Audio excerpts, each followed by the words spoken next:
The Warrior's Legend, Book 1, an unofficial Minecraft series, written by Mr. Crafty, narrated by Steve Relish.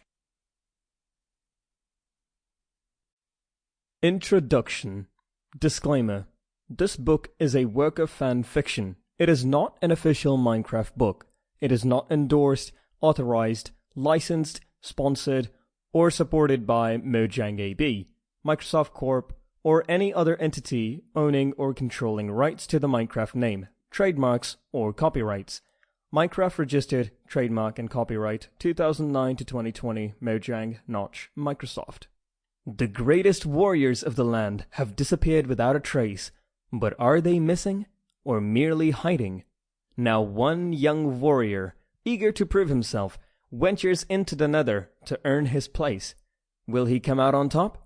Or will the nether change him in ways he never could have imagined? Chapter 1.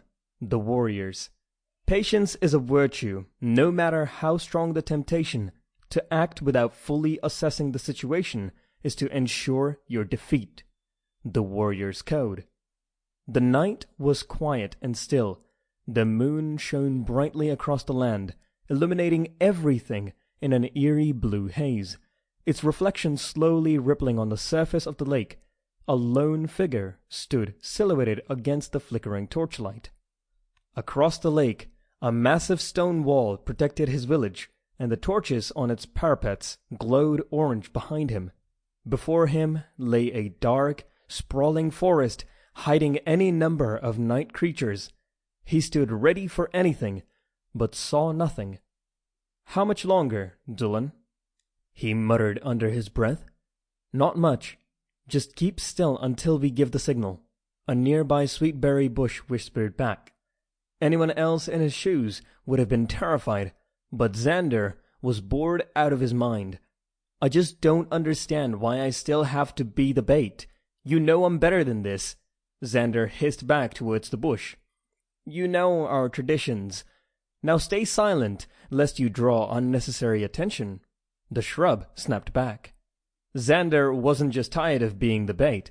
He was tired of the childish games he was forced to endure, the way the elders looked down on him, the humiliating chores he was made to do, day in and day out. Xander was done being a child.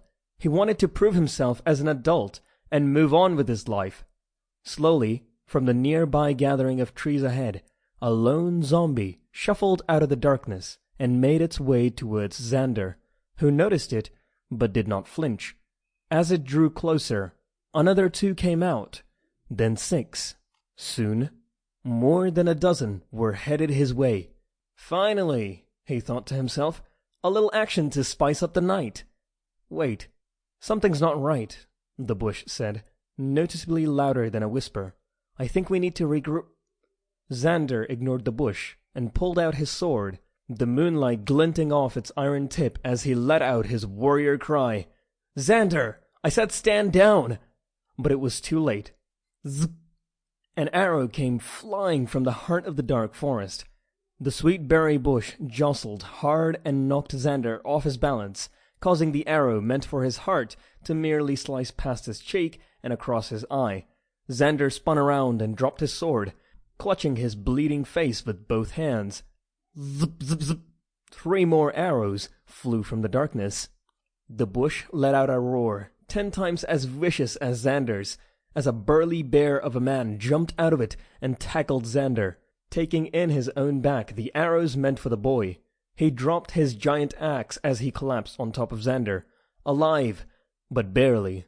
Xander was pinned to the ground, his sword just out of reach as the zombies grew closer, and the sound of skeletons' arrows cut through the night. "Dylan!" a woman's voice screamed out in horror. Suddenly, 2 more warriors rode in on horses from either side of the young would-be warrior, each pulling along a horse with no rider. They jumped off their horses and worked together to lift the large man off Xander and onto the back of a horse. The horse's owner whispered something into the animal's ear and patted it on the backside, sending it off into the night.